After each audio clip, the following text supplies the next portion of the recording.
Well, this morning we are continuing our study in the book of Hebrews. We started with Hebrews 1, and we saw that the author shows us that Jesus is greater than anything this world can offer. He is greater than the prophets, greater than the angels, and greater than anything that might compete for our devotion.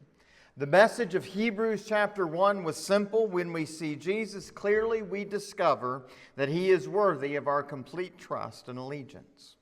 Last week, we looked at Hebrews chapter 2, and we were warned against drifting away from God. Drift happens when we neglect our relationship with Him. Yet while we were neglecting God, God was not neglecting us. And so the message of Hebrews 2 was that God sent His Son into the world to become one of us, suffer for us, and help us to remain faithful. Well, this morning we come to Hebrews chapter 3, and the writer takes us one step further. He's no longer talking about drifting. He begins talking about trust. There's an old story about Charles Blondin, one of the most famous tightrope walkers in history. And so in 1859, he stretched a tightrope across the Niagara Falls, and he walked across it. Crowds gathered to watch in amazement, and then, he did it again, except for this time blindfolded. And then he crossed one more time pushing a wheelbarrow, and each time the crowd cheered louder and louder. And as the story goes, he eventually turned to the crowd and he said, "Do you believe I could push a person across this tightrope in the wheelbarrow?" Well, of course, the crowd enthusiastically shouted yes, and they cheered for him. They had seen what he could do, and they believed he was capable. And then, so he asked a second question. Okay, who's willing to get in? The cheering stopped. You see, it's one thing to believe someone is capable. It is another thing entirely to trust them with your future. And that is exactly the issue we find in Hebrews chapter 3. The Israelites in the wilderness had believed God existed. They believed He had delivered them from Egypt. They believed He had parted the Red Sea. They believed He had provided food from heaven and water from the rock. What they struggled to believe was that God could be trusted with what came next. And so they stood on the edge of the promised land and they faced a decision. Would they trust God enough to obey Him, even when the future seemed uncertain? The writer of Hebrews points back to that moment, and then he uses it to warn his readers to not make the same mistake. And so, today we're going to see that same question confronts us. Faithfulness is not merely believing that God has been faithful. Faithfulness is trusting Him enough to obey when the future is uncertain. So this morning, let's dive into Hebrews 3 and what the author teaches us about that kind of faithfulness. So as we begin this morning, the author reminds us that Jesus shows us exactly what faithfulness looks like. Consider Jesus. Fix your thoughts on Jesus, the Hebrew writer says as he begins chapter 3. Follow along starting in verse 1. Therefore, holy brothers, who share in the heavenly calling, fix your thoughts on Jesus, the apostle and high priest whom we confess. He was faithful to the one who appointed him, just as Moses was faithful in all God's house. Jesus has been found worthy of greater honor than Moses, just as the builder of a house has greater honor than the house itself. For every house is built by someone, but God is the builder of everything. Moses was faithful as a servant in all God's house, testifying to what would be said in the future. But Christ is faithful as a son over God's house, and we are His house if we hold on to our courage and the hope of which we boast. Now this morning, if we want to learn something new, it helps to have a good example, doesn't it? For example, learning a trade. What do? We complete an apprenticeship. If we want to learn to play the guitar, we take lessons from an accomplished musician. We find someone who knows something about it to teach us. Learning faithfulness? The Hebrew writer directs us and points us exactly where to look. I like the way the English Standard Version reads. Verse 1, he says, "Consider Jesus, the apostle and high priest of our confession." Consider Jesus, he says.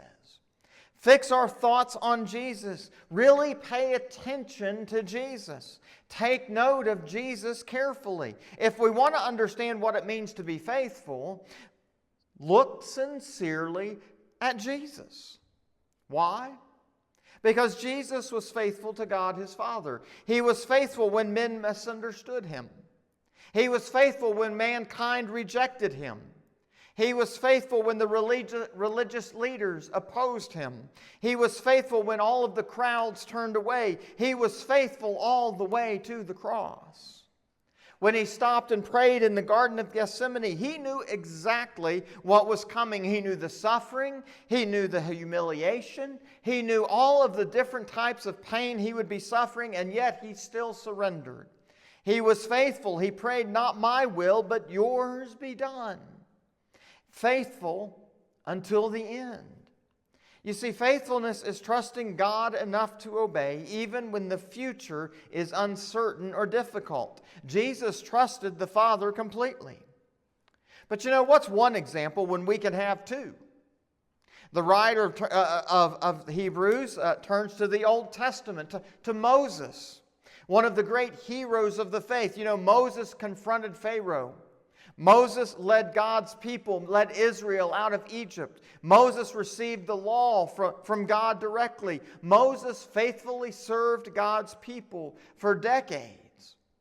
You know, yes, Moses did some things that were wrong, but amid that, the Hebrew writer lifts him up here, saying Moses was faithful in God's house. Moses was a faithful servant. Yet as faithful as Moses was, Jesus is worthy of greater honor.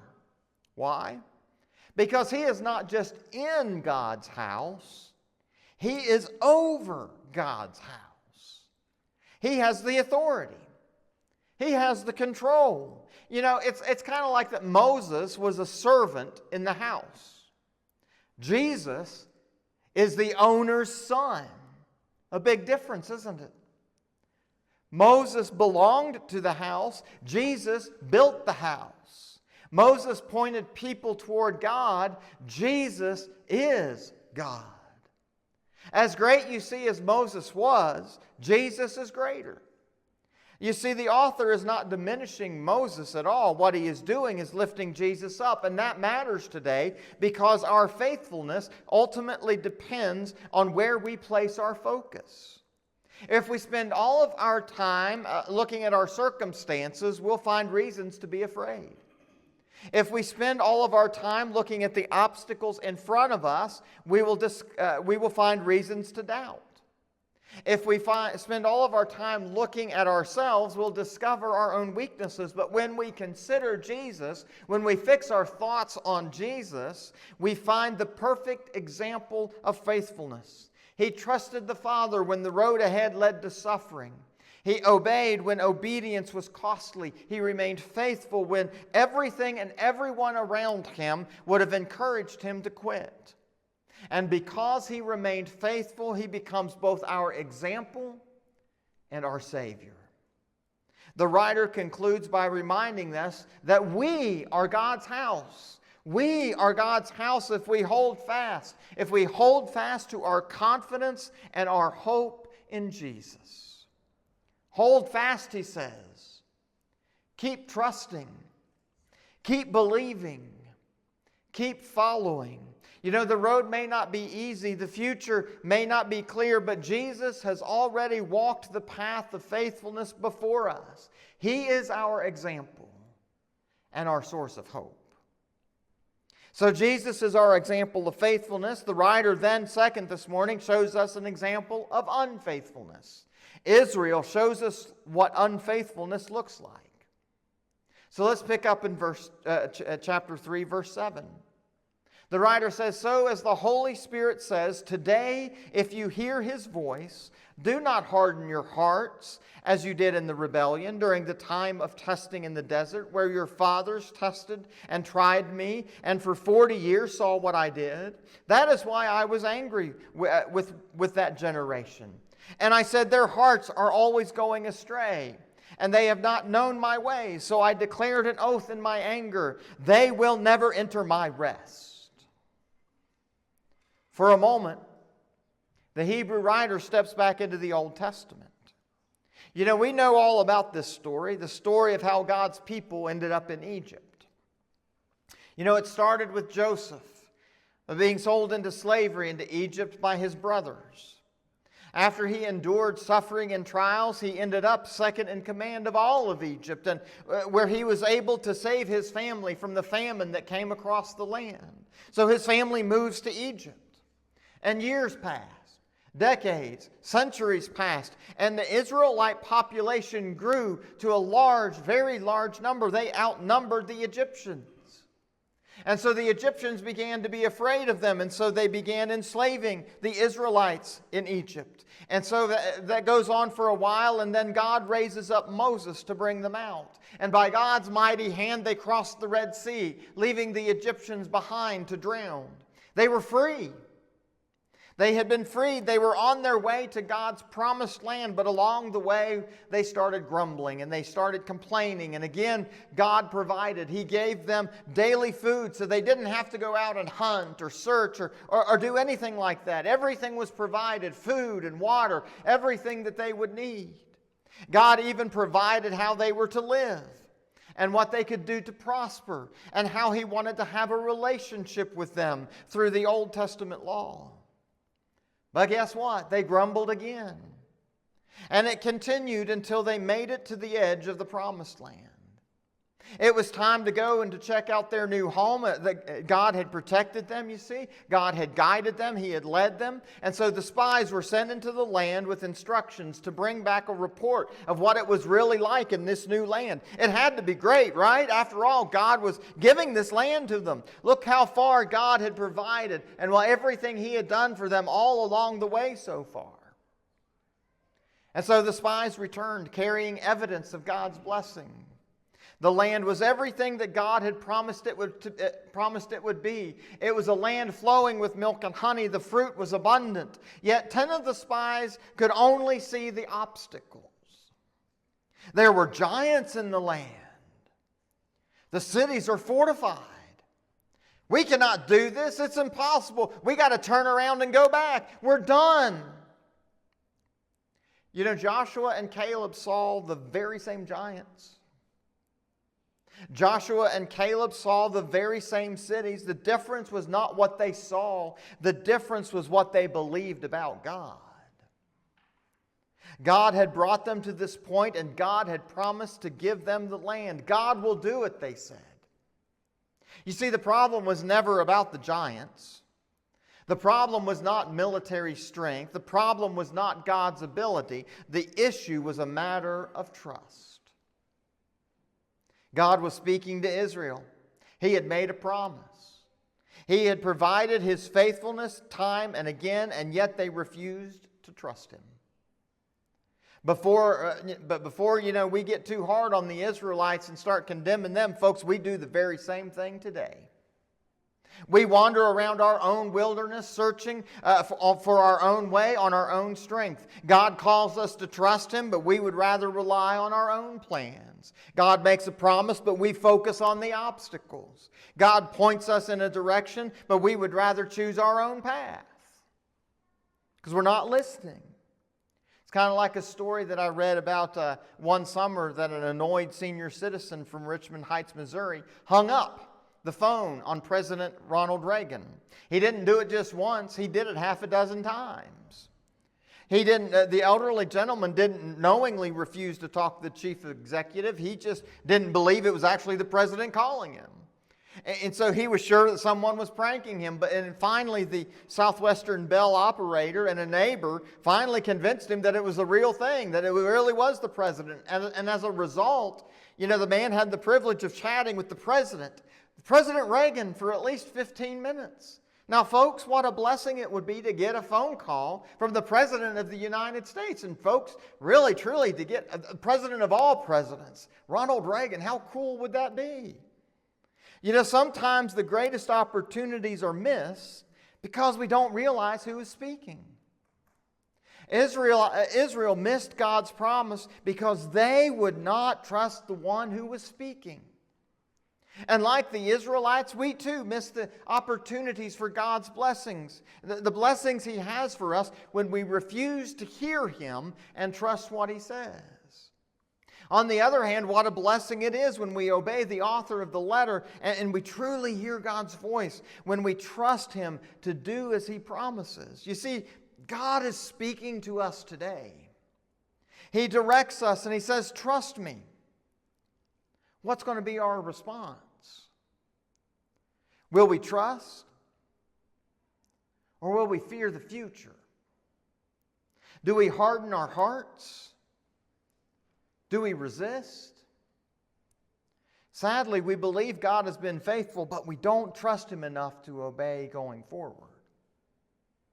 And so our hearts harden. You see, a hardened heart develops when we repeatedly refuse to trust what God has said.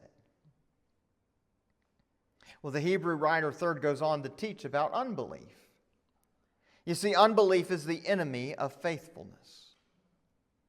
Picking up in verse 12, he writes, "See to it, brothers, that none of you has a sinful, unbelieving heart that turns away from the living God. But encourage one another daily, as long as it is called today, so that none of you may be hardened by sin's deceitfulness. We have come to share in Christ if we hold firmly till the end of the confidence we had at first.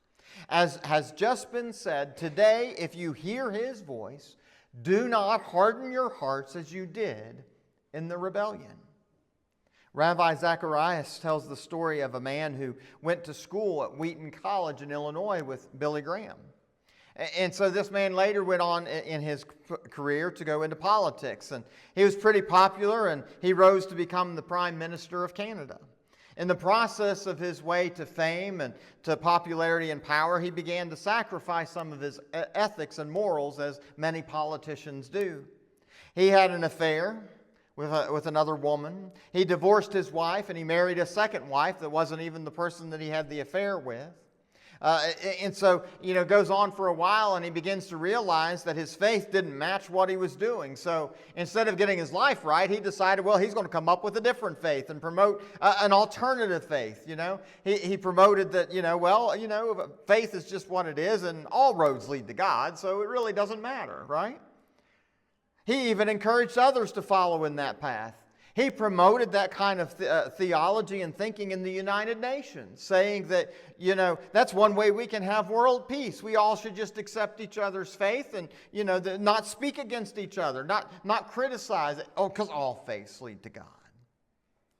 Well, he was interviewed in the 1990s on television, and an interviewer asked him, he said, weren't you a fundamental evangelical Christian? And he answered, yes, I was. And so the interviewer asked, have you now not moved away from that? And he said, yes, I've become more mature as I've grown up. I've learned a few things. And as such, I have rejected some of those fundamentalist beliefs that I was raised with. So the interviewer goes on and says, well, aren't you sacrificing something by doing this? And he said, no, I've actually grown by doing this. Well, the interviewer threw in an unexpected question, and she said, well, what about Jesus? And this man, who was thought of as an important person, who had accomplished so much, had tears begin to fill his eyes and stream down his cheeks. And he finally said, I miss Jesus. Even though he had begun to promote an alternative faith, in his heart, he knew it was wrong.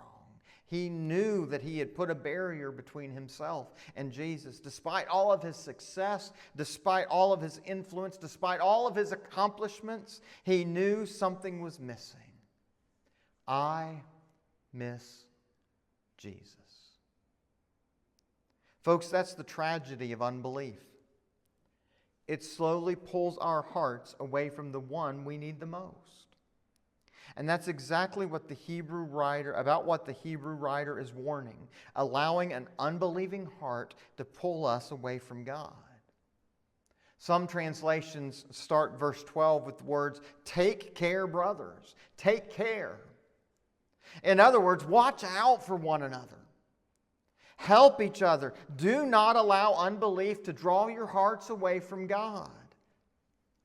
Notice in this warning, the writer doesn't point to persecution. He doesn't point to Rome or politics or anything like that. He points inward. The danger is unbelief. You see, unbelief is the beginning of the downfall. It begins when we stop trusting God with what comes next. We stop believing, and when we don't believe, then there's no reason to obey. And then disobedience leads to unfaithfulness. We find ourselves trying to do life on our own terms. We rely on our own wisdom, our own strength, our own plans, and our own understanding instead of trusting God. And it's a very slippery slope. I believe that's why the author takes pause here to exhort us, to encourage each other, he says. Be a support for one another every single day. Every single day, he says. It only takes one day of unbelief, and then another, and we find ourselves way off the path of God. Faithfulness requires encouragement. Faithfulness grows in community. However, unbelief grows in isolation. God never intended for us to fight for faithfulness alone. We need people around us who will remind us that God can be trusted with our future, with the uncertain, no matter what lies ahead. The truth is, the battle for faithfulness begins long before behavior changes. It begins in the heart. So, folks, this morning, finally, it all boils down to this. Faithfulness requires trusting God with what comes next. The writer finishes this section of this letter starting in verse 16. And he says, "Who were they who heard and rebelled? Were they not all those Moses led out of Egypt? And with whom was he angry for 40 years? Was it not those who sinned, whose bodies fell in the desert? And to whom did God swear that they would never enter his rest, if not those who had disobeyed? So we see that they were not able to enter because of their unbelief." You know, in a series of rapid-fire questions, the writer asks, who rebelled? Who provoked God? Who failed to enter? The answer? The generation of Israelites that left Egypt. The very ones who should have believed. Why were they disobedient? What caused their disobedience? Their unbelief. They did not trust God with what was ahead. The Hebrew writer is very careful here to connect the dots. The problem was not merely disobedience. Disobedience was just the symptom. Unbelief was the disease that kept an entire generation of people from entering God's rest. A population, folks, that had seen the very hand of God provide for them, protect them, and lead them, and direct them, and deliver them. They had seen everything God had done. They knew they had a history, and yet they would not obey because they would not trust Him. Unbelief kept a whole generation from entering into the promised land. Unbelief kept a whole generation from finding rest. And you know, the tragedy of this whole story is that they were standing right there at the very edge of that promise. It was within sight. They were right there. The blessing was within reach. It was right smack dab in front of them, and yet they never entered. Not because God failed, but because they refused to trust Him. Folks, this morning, where do we stand? Are we on the edge of God's blessing? Two examples stand before us. Jesus, who was faithful, trusting, and obedient, and a wilderness generation of Israelites who were unbelieving, disobedient, and unfaithful. The question is not whether God has been faithful. The cross settled that question forever long ago. The question is, will we trust Him with what comes next? You know, a lot of people believe what God has done. A lot of people will read the Bible and all of the stories of the Old and the New Testament, and they believe what happened in the past. They may even give God their past for forgiveness and for a change of heart, but that belief does not affect their future. They don't do anything different. Is that us today? Does our belief affect our future? Do we trust God to do what He has promised to do? Do we live as people who have hope?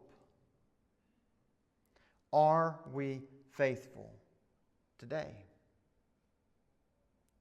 This morning, may we hear what God is speaking to us. He wants us to trust Him, to believe Him, to be faithful to Him. May we trust God with our future, with whatever comes next, as much as we believe what He has done in the past. I don't know what's going on in your life. Maybe perhaps today you're facing a difficult medical diagnosis. Maybe it's family struggles. Maybe it's financial uncertainty. Maybe it's a closed door. Maybe it's an unanswered prayer. Maybe it's a future we cannot see. Hebrews 3 reminds us that faithfulness is not merely believing that God has been faithful. Faithfulness is trusting Him enough to obey when the future is uncertain. I pray that we will not let unbelief keep us from the promises of God today. This week, may we hold fast to Jesus, because faithfulness begins by trusting God, even when our future is uncertain.